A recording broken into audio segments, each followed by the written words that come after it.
Now, the greatest radio shows of all time. Suspense. The Shadow Node. Washington calling David Harding, Counter Spy. Classic radio theater. The Great Gildersleeve. Fibber McGee and Molly. Dragnet. Gunsmoke. The Lone Ranger. Now, step back into a time machine with your host, Wyatt Cox. Good evening, friends of the Inner Sanctum. Jay Jostyn in the Phillips H. Lord's program, Mr. District Attorney. This episode goes back to May 17, 1950. This is the case of deadly devotion. Mr. District Attorney, champion of the people, defender of truth, guardian of our fundamental rights to life, liberty, and the pursuit of happiness. And it shall be my duty as District Attorney not only to prosecute to the limit of the law all persons accused of crimes perpetrated within this county, but to defend with equal vigor the rights and privileges of all its citizens. The case of deadly devotion. Oh, you have no idea how these old phonograph records take me back, Mr. St. Charles. Look, here's Dardanella, remember? You select whatever you want to hear, Mrs. Post. The other club members will enjoy it, I know. Well, honestly, I don't know when I've enjoyed myself so. Oh, here's the two black crows, my. You do like it here, then? I mean at the Devotion Club? Like it? Why, Mr. St. Charles... Harry, please. What? Oh, thank you. Do I enjoy it? For I think what you're doing here is simply wonderful. I hope so. People our age, people in the flush of life, you might say, have a difficult time making new friends. We don't here, I'll say that. I'm glad you feel that way. You especially, Laura.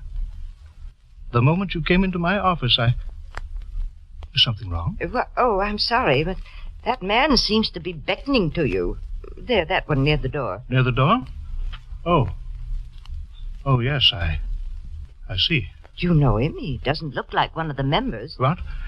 Will you excuse me, my dear? I'll see what he wants. Oh, don't worry about me, Harry. I'll pick out the records before the members start arriving. You don't look glad to see me, Harry. Nick, my boy, Well, don't we shake hands, Harry? Back when we were cellmates, I thought we got to be pretty good friends. Nick, you can't stay here. Look, my boy, What do you mean, can't? I'd quite a time looking you up, pal. Yeah, you get quite a layout here. What's the gimmick? Look, I'll give you my address. I have a house. No kidding. We can talk later on. Please, Nick. The Devotion Club, huh? What do? Get a lot of old dames in here and take them? Don't say that. Really, you must go, Nick. Go? Come off it, pal. We're buddies, remember? Coop in the same hatch back in Stir. Yes, I know, my boy, but... Go! Why, you're flub-struck, Harry. I'm gonna stay.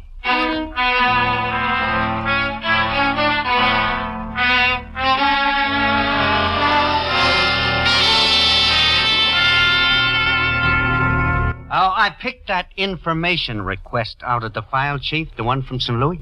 Oh, which one was that, Harrington? A young punk named Oliver. Oh. Nick Oliver. Oh, I saw that when it came through. He was released from prison out there, wasn't he? That's right, Miss Miller. And from looking at his record, he's on his way back. St. Louis thinks he's here in town? That's the tip they got, Chief. Mm-hmm. For a bum like him, even when he's released, it pays to keep an eye on him. Well, what is his record? I didn't read all the report. Well, little Nick is quite a boy, it seems like. He's got an arrest record as long as your arm. And there's a charge against him now? Well, they want to talk to him about a little accident, Chief. It seems the day he got out, a pal of his turned up with a hole in his head. What? That's right. Then it turns out the dead guy ratted on Nick in the first place. It was his testimony that sent him up. And they didn't pick him up? No, it happened in a little town outside of St. Louis, Chief. By the time the local boys notified the city, Nick was on his way. And they think he's here? Yeah, it looks that way. I've been doing a little checking up on him this morning. Oh, any luck?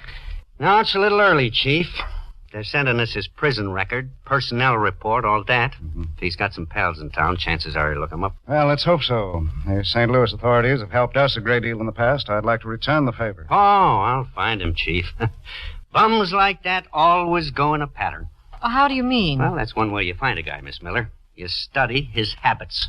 Find out what kind of bars he hung around in, what kind of people. Uh-huh. Get a line on him. You know, what kind of dames he goes for, whether he likes sports, drives a car, his clothes, anything. Yes, the personnel report should contain most of that. Sure, then as soon as we know what kind of a guy he is, we pass the word along to places where he might show up. And then wait for a tip. Tips help. Isn't it strange criminals are so willing to turn each other in? Well, it really isn't strange, Miss Miller. It's part of the criminal nature. Fear. That's right. And when he turns a pal in, he feels safer for a little while. You'd think they'd realize that someday they all get caught. Yes, they do. That's the basis of the fear. Take this man Harrington's trying to find. Nick Oliver? Yes. Wherever he is right now, he's afraid. And why? Because he knows that sooner or later we'll get him. And we will.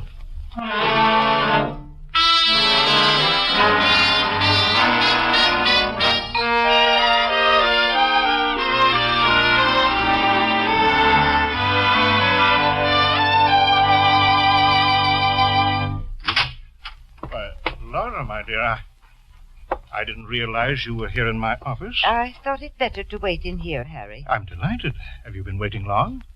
There isn't much here to amuse you, I'm afraid. It's quite all right. I was reading an article in this week's Collier's. Oh? It's most entertaining about Mr. District Attorney. You know, the radio program. I'll have to read it. Sit down, my dear. No, thank you. You seem so formal, Laura. Is anything wrong? Yes, Harry. A great deal. I don't understand. I thought the dance last night was most enjoyable. Who is that man, Harry? Man? I think you're evading me. I mean Mr. Oliver. Nick? Why, he's an old friend, Laura. I told you that. He's been here a week, Harry. Have you any idea how much the club has changed in that short time? Changed? In what way? Good heavens, are you blind? Do you realize that man encouraged the members to gamble? Yes, and to drink. Now, Laura. Oh, you needn't put your arm around me, Harry. I'm disgusted. I wrote my sister about it last night. Now, Laura, listen to me. Perhaps you're right. Perhaps. When that nice Mrs. Webster lost $43 playing dice. As I say, Nick is impetuous. I shouldn't have permitted him to stay. Oh, he's a very bad young man, in spite of that smile of his. I tell you, Harry, this has changed my opinion of everything. Including us? Well, to tell you the truth, I haven't made up my mind. There's something wrong here, Harry. Laura, my dear, wait. No, I'm going home now. I've had my say. Home before the dance tonight? I won't be at the dance, Harry. I'm not sure I shall return here at all. But the money, I mean, you decided to do so much. I have my doubts about that, too. Goodbye, Harry. Harry, do you think... Oh, sorry. It's quite all right, Mr. Oliver. I was just leaving. Laura, wait. Thank you, no. Goodbye. What's eating the old bag? You fool, you blundering idiotic. Oh, no, I'm wrong. I'm the fool, not you. What's the trouble, pal? She looked pretty steamed up. I was crazy to let you stay crazy. I'll wait back on that again. I told you, Harry, you ain't got much choice. I was getting along so well. Yeah, well, now you're doing even better. And you can stop yakking about getting rid of me, Harry. Or do I tell these old crows where you and me met? Dice tables, liquor in the punch, shakedowns. In heaven's name, Nick, what are you trying to pull? Oh, I need plenty, pal. This is as good as any joint to get it from. But I don't operate that way. I told you I play it slow. Well, that's too bad. I play it fast. What was her name? What? The dame in the uproar just now. It was Mrs. Post. Laura Post. Yeah, well, she can take the... Wait a minute. Is that the one? The one what? The dame you were building up for the big one. Sure it was. I remember the name. She has $20,000 in convertible bonds. She's got what? I've worked on her for 3 months personally, and now it's all for nothing. She was going to kick in 20 grand? She was, even if I had to marry her. Where'd she go, home? I imagine so. She's washed up, though. You and your quick scheme scared her off. Where does she live, Harry? Never mind, I'll get it from my membership. You stay away from her. And you think you could change her mind, you? Change it? You're why she pulled out. It's a wash-up, I tell you. You know, you con boys give me a pain. 20 grand and you quit like a spoiled kid. I know when a score is cold, Nick. Yeah, well, I know when it's hot. 20 G's, Harry, my boy. That's plenty hot. Now, where are you going? Calling. What? You heard me. I'm calling on Mrs. Post.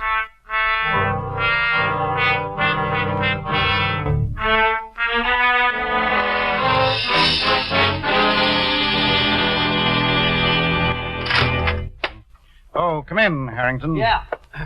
I didn't want to bust in, Chief. It's quite all right. I just thought I'd bring you up to date on Nick Oliver. Oh, the one they want in St. Louis? That's my boy. Oh, I got a pile of dope on him. Brother, he's something. Yes? Yeah, he started out when he was 13 years old. He stuck up a gas station, and when the attendant was slow with the money, little Nick hit him with a hammer. No. Oh, yeah. Yeah, that's only the beginning, Miss Miller. The bum's record runs 6 full pages. Any idea where he is now? No, not yet, Chief, but I got a good lead. Yes, what is it? Well, a punk that looks like him hit town about a week ago. Mm-hmm. Came in by a bus from over the state line. Do you think it's Nick? Well, maybe, but I know this, Miss Miller. When a rip and tear man like that arrives, a lot of guys know about it, and fast. Yes, remarkably fast, usually. That's the grapevine, Chief. Mm-hmm. And today they're saying there's a baby-faced guy like Nick in town.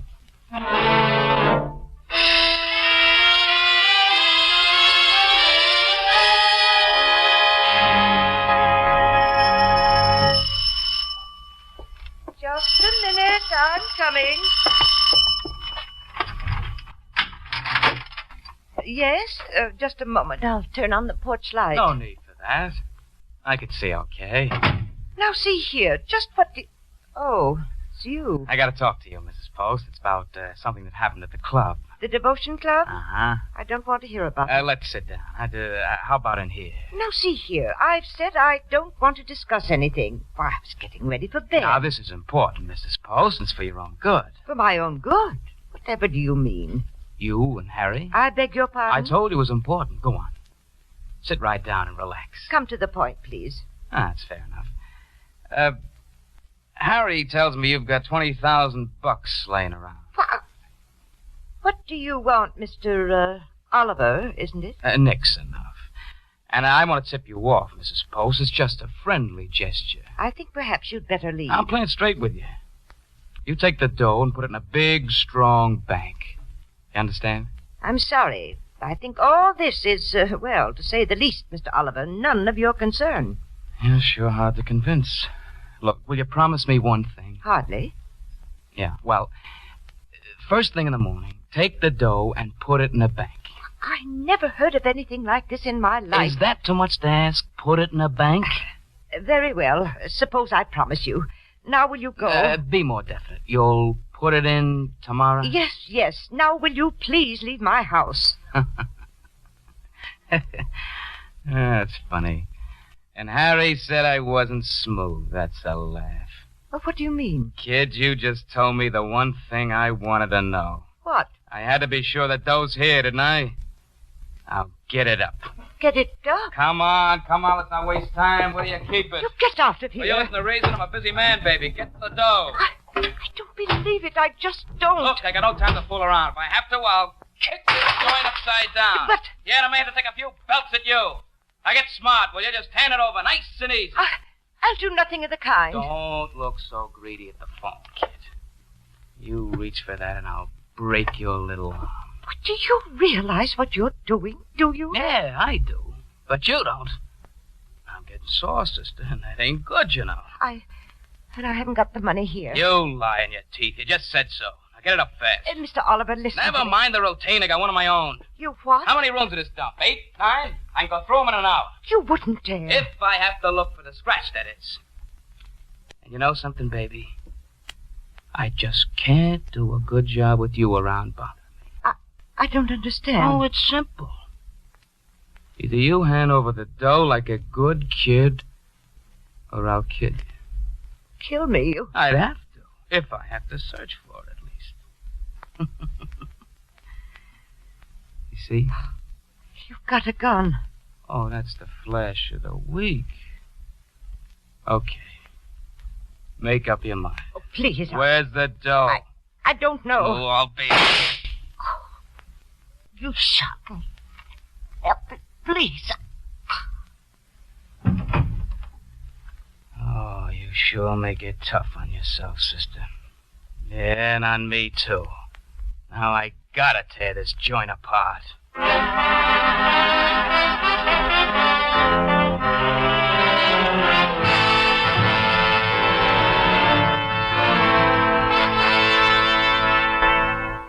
May 17th, 1950, Mr. District Attorney on Classic Radio Theater with Wyatt Cox.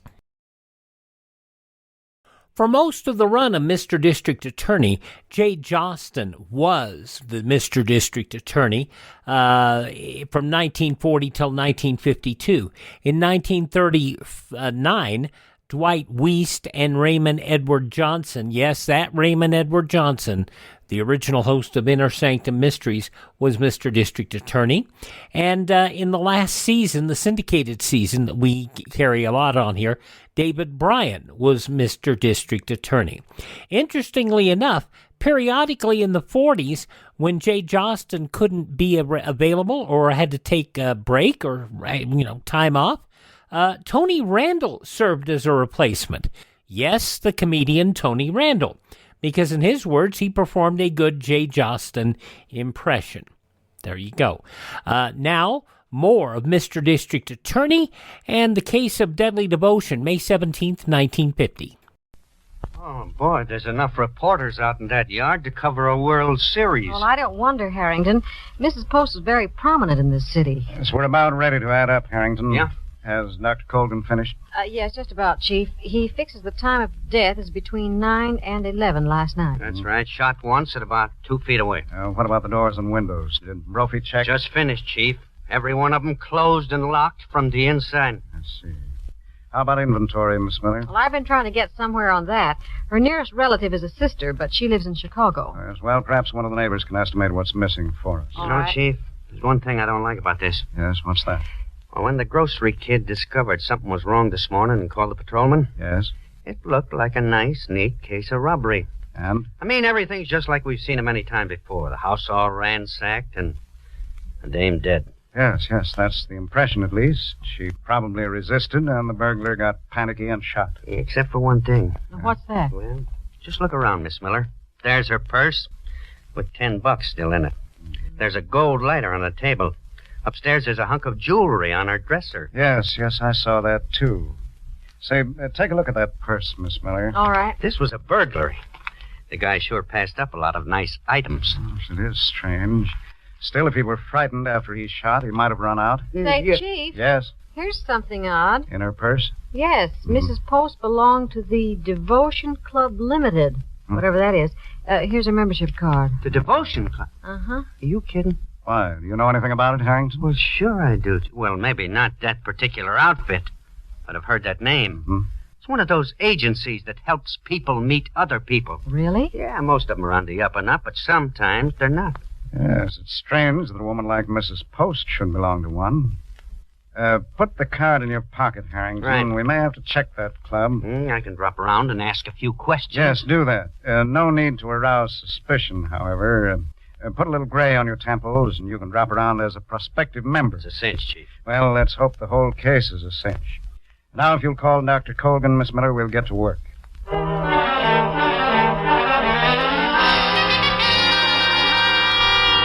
I hope I've made everything clear, Mr.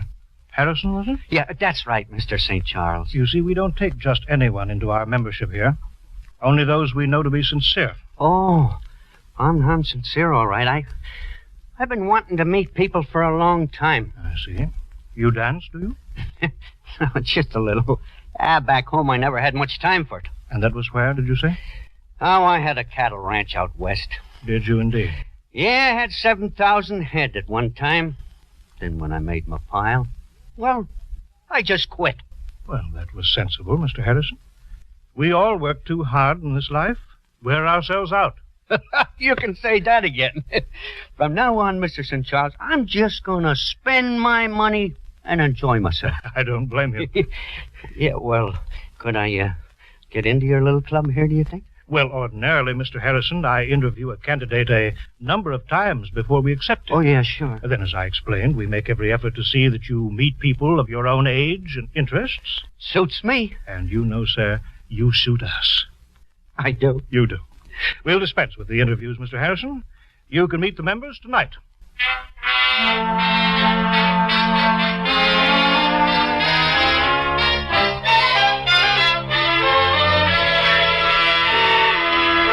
I've listed everything the neighbors mentioned, Chief. Mm-hmm. You know not one thing's been taken from this house? Well, it's difficult to understand, Miss Miller.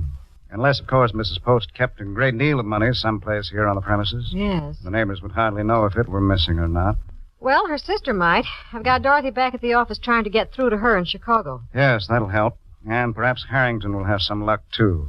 May 17th, 1950, Mr. District Attorney on Classic Radio Theater with Wyatt Cox. The conclusion follows these messages from your favorite radio station.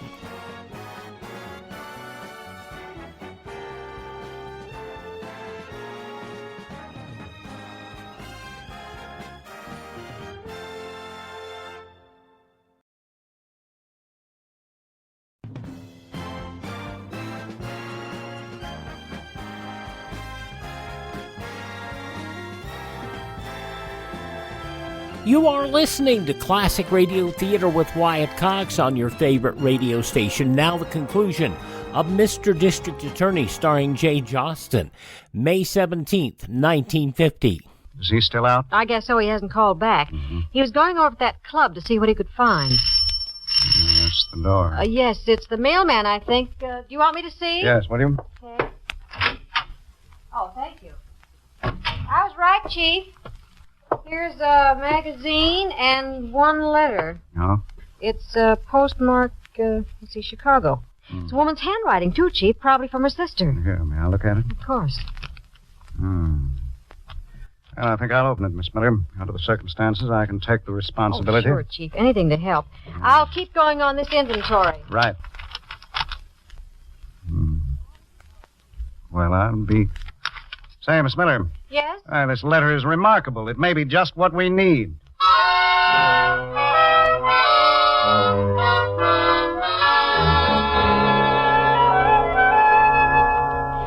Well, Chief, the guy's a phony from away back. I could smell it all over him. This Mr. St. Charles, you mean? Yeah, Miss Miller. Slick as a whistle. Even if he's got nothing to do with Mrs. Post. We better break up that joint of his on general principles. Yes, we have more reason than that to break it up, Harrington. Yeah? Miss Miller and I had quite a day, too. Oh, anything look good? Oh, yes, plenty. You're attending this dance at the club tonight, you said? That's right. Starts at 9. Well, all right, you be there then. And if you can, get St. Charles into his office. And here's what we're going to do.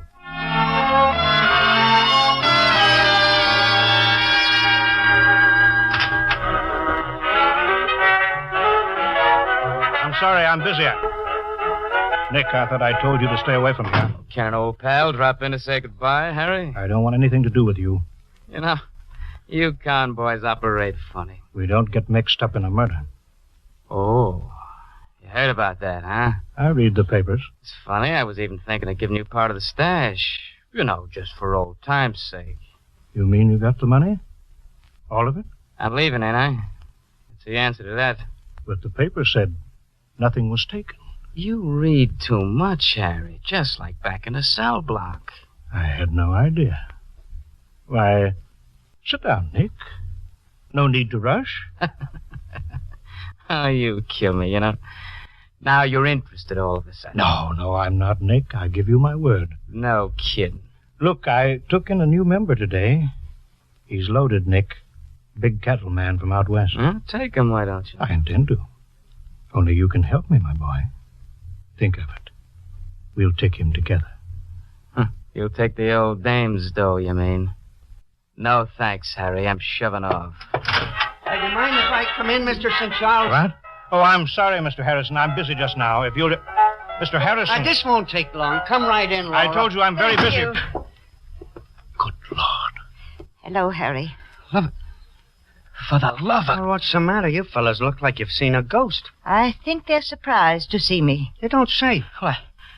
Hey, I gotta get out of here. No. Stick around, Sonny. You interest me. You know, I could swear I've seen your face before. Like on the St. Louis police posters. Hey, well, what's going on here?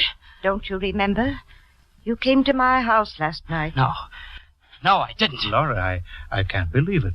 The paper said you were dead. Perhaps. Do you think so, Nick? Look at me. No, don't come near me. Please, don't. Nick, listen to me. She's dead, I tell you. Really, Nick? Look again. Closer. No, I tell you, no. Harry, don't let her come near me. Mr. Harrison, please take her out of here. Do you remember now, Nick? Last night? You're dead, I tell you.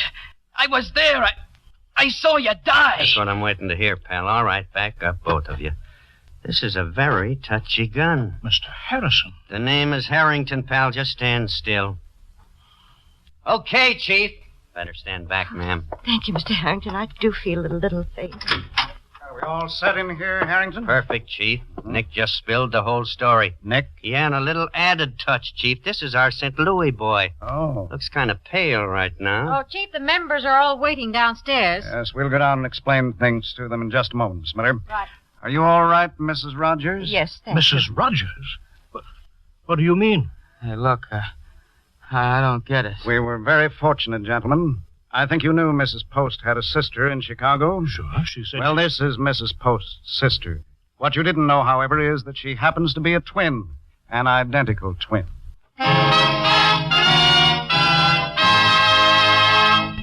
The old identical twin thing. Yeah, that's happened a few times on old-time radio. From May 17th, 1950, Mr. District Attorney on Classic Radio Theater with Wyatt Cox. Now on Classic Radio Theater with Wyatt Cox, using my psychic ability, I can tell it is time for part 4, the 5-part yours truly Johnny Dollar story, The Medium Well Done Matter, originally broadcast May 17th, 1956. From Hollywood, it's time now for... Johnny Dollar. This is Carol, Johnny. Oh, hello, Carol. I've made the arrangements for us to go to the seance tonight with Madame Morgana. Good. What time? 8 o'clock. Only it's across the river in New Jersey. Will you have dinner with me? I'd love to. But we'd better make it pretty early. Pick you up in your penthouse at 6? I'll be waiting, Johnny.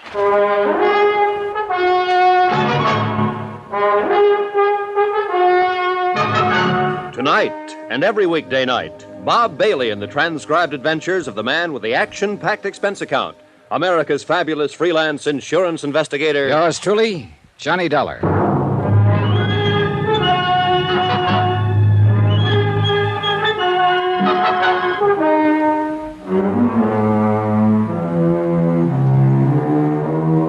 Expense account submitted by Special Investigator Johnny Dollar, location New York City. To the Universal Adjustment Bureau, Hartford, Connecticut. Following is an accounting of expenditures during my investigation of the matter of the medium. Well done. Some pretty strong pressure was being put on Carol Sharp to change the beneficiaries of her $110,000 life policy.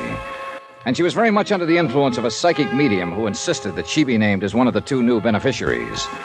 The other was to be a Tony Ricardo, whose father made quite a record for himself in the bootlegging gangster days of the Roaring '20s. I met him at Susan Palmer's Oyster Bar over in Radio City. I must admit I was surprised at the sort of fellow he turned out to be. I guess it was a little, extreme to threaten you that way, Mr. Dollar. That's putting it mildly. But this whole spiritualism business and the hold it has on Carol, it has me terribly concerned. You don't like spiritualism? I didn't say that. You know just as well as I do, there are a great many fine, honest spiritualists in the city. But as in any other field, there are frauds, racketeers.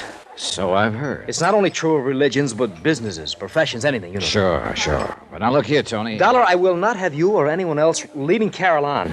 This medium who's already has such a hold on her. Do you understand? Pardon me, Tony. Your background is showing. What? I say come off it. This kind of act won't work. What are you talking about? Do you think I don't know you're one of the 2 Carol wants to name as beneficiaries of her policy? You and that medium? That's not my doing. Whose doing is it? That medium, Morgana. She's been taking Carol's money by the hundreds week after week. Now you've come along to encourage her, and Dollar, I tell you to stop it. Tony. Maybe that story you gave her about dreaming of her over and over when you were a kid and couldn't even have known about it was true, but I don't believe it. Tony, that was made up out of whole cloth. I still... What? This funny decision to switch your policy around is the case I'm assigned to. Wait a minute, you mean that... Yes.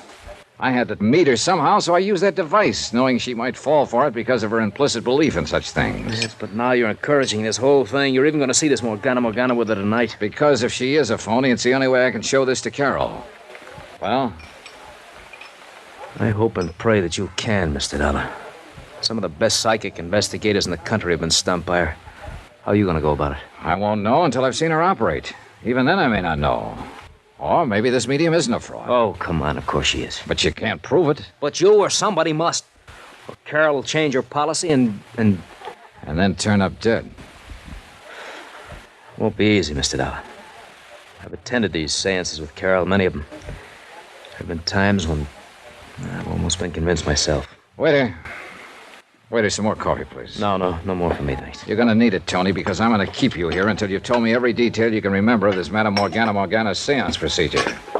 All right, I'll help you all I can. You'd better. I'm still not forgetting that if I fall down on this job, you'll cut into Carol's insurance for a neat $30,000, in spite of your sweet talk. I'll say this for Tony Ricardo. He was thorough. And I began to believe that he was serious in his concern for Carol. Item 12, 10 cents, one fold call to Tommy Green. No, Johnny, no trouble at all in getting the rundown on Carol's family that you asked for. Keep talking. Apparently they're doing all right there in Mauchunk, PA. Neither the mother or two brothers will ever have to really get out and dig for a living. They're all man left and well set up, huh? Yeah. One of the boys, Harold's, turned out pretty well.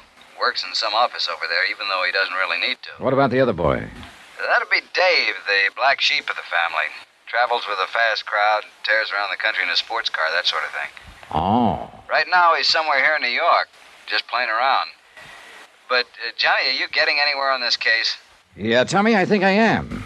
Especially after what you just told me. Huh? Item 13, another phone call, this time to Sergeant Randy Singer at 18th Precinct Headquarters. Yeah, Johnny? Got a real easy one for you. What's that? Find a man. Name is David Sharp. Home address, Mauchunk, Pennsylvania. Chunk, Pennsylvania. Got it. Description? None, though he's probably in his 20s. Well, that's not And enough. he's probably staying at a hotel here in the city. Well, yeah, but where? What part of the city? Let me know when you find out, will you? Yeah, now, wait a minute, Kate.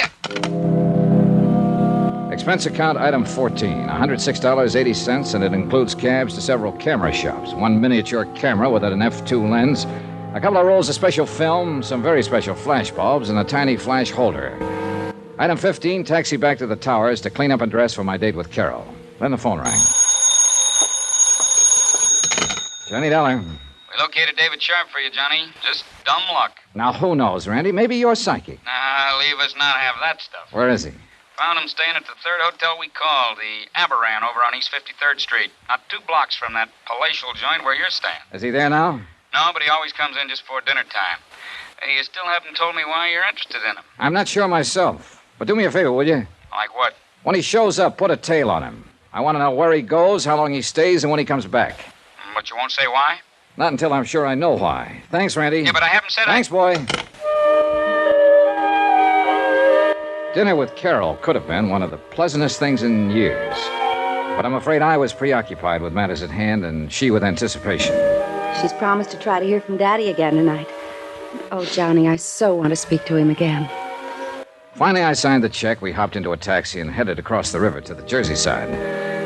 We ended up at a rather plain but nice home somewhere on the outskirts of, I guess it's Union City. We were met at the door by a matron of about 45, I should say, who looked like an ordinary, respectable housewife, except perhaps for her quick, discerning eyes. Good evening, Carol, my dear. Oh, and you must be Mr. Johnny Dollar. Yes, Madame Morgana? Yes. Do come in and meet the others who are here to form the circle tonight. Thank you. Carol? Thank you. Carol told me nothing about you except your veridical dreams of her. An amazing experience, isn't it? Perhaps you're really psychic. Oh, I doubt that. But all our friends thought my kid brother Richard was, before he died a couple of years ago. Richard. That name has been haunting me ever since Carol telephoned. You don't suppose... What, Madame? Oh, no, of course not. Now, here in the parlor are the others who will be with us tonight. May I present Mr. Johnny Dollar, Mrs. Dorothy Jessup. How do you do? Mr. John Price. Hello. Mr. Samuel Froelich. All right. And, of course, you all know Carol Sharp. Good evening. I see no reason why we shouldn't start. The atmosphere has seemed almost electric tonight. Very conducive to good contact with the, shall we say, the netherworld. And, oh, yes, you may smoke if you like, Mr. Dollar. We're very informal. Oh, I'm sorry. Just sort of a nervous habit, I guess, flicking this lighter. Oh, incidentally, I hope you tell these people of your dreams after we're finished. Oh, dear. The atmosphere is tense. We should begin right away. Well, yes, I'll turn on some low music. The 6 of us sat down in a small circle. On the floor were 3 long, slender metal trumpets, like Halloween horns, but made of thin metal, spaced about the center of the circle. In the subdued conversation of the next few minutes, I learned it was through these that the spirit voices would come to us, that they would rise in the air and the voices would issue from them. From time to time, there in the pitch-black room, I snapped the cap of my lighter as a reminder of what it was. You mustn't light it, Johnny, you know. No danger. This one hasn't even got a flame in it. I do hope we get some messages tonight. I think we will, Mr. Frolic. I have a feeling that we will. I have that feeling, too. Very strongly. From what Madame told us, you must have definite psychic powers, Mr. Dollar. That should be helpful. Wait. The power's here. I feel it. Almost as though she were suffering Come physical to us. pain. We are ready. The medium sighed and gasped. And we waited and waited. It's hard to describe the tension that comes of waiting that way in a completely darkened room. And it's easy to see how well the imagination can work, the powers of suggestion. There was a slight sound. One of the trumpets.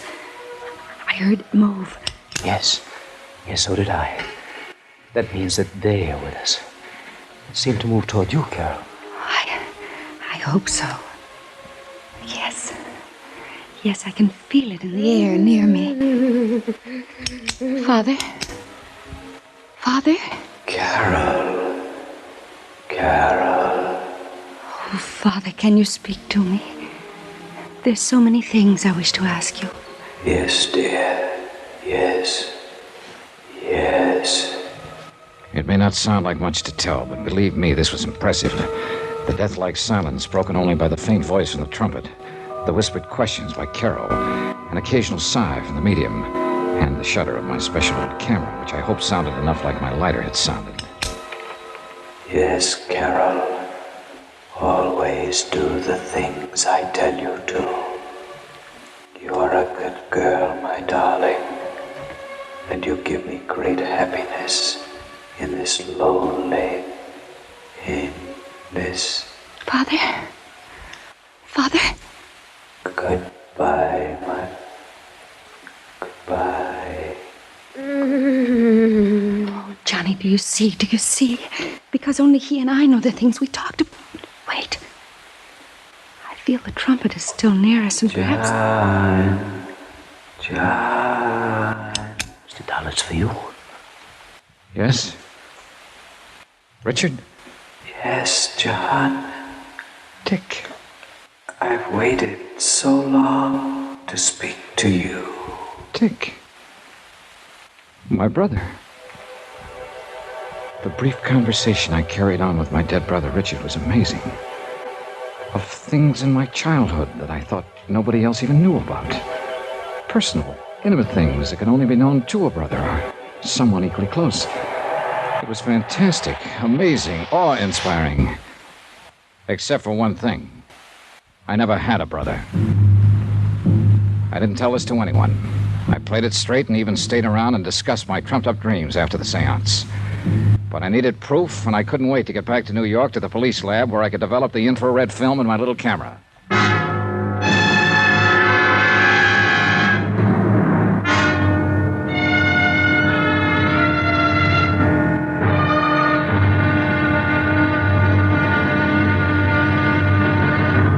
Now, here's our star to tell you about the final intriguing episode of this week's story. Tomorrow, the wind-up.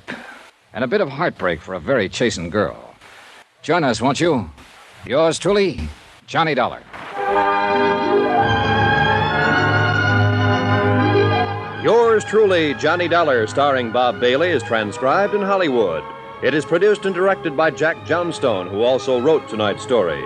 Be sure to join us tomorrow night, same time and station, for the next exciting episode of Yours truly, Johnny Dollar. Roy Rowan speaking.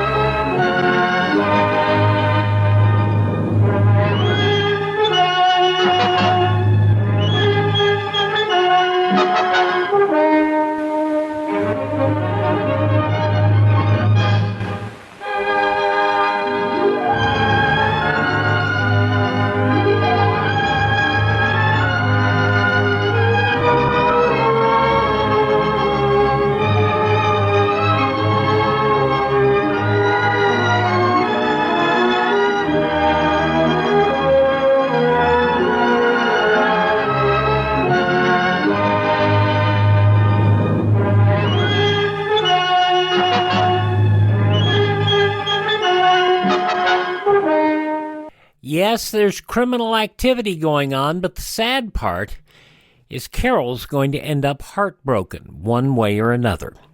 From May 17th, 1956, yours truly, Johnny Dollar, here on Classic Radio Theater with Wyatt Cox. Our webpage, classicradio.stream. There you can stream our shows on demand. You can find a list of places where our shows are available via podcast. You can also find our social media links. You can learn about building a classic radio collection of your own. Get started the way I did many, many years ago. And if you're so inclined, you can buy me a coffee. That Buy Me a Coffee money helps us acquire additional classic radio collections and helps us maintain our distribution links. That's at classicradio.stream. Thank you for tuning in. Tell all your friends the greatest radio shows of all time are right here at this spot on the dial. Classic Radio Theater with Wyatt Cox on your favorite radio station.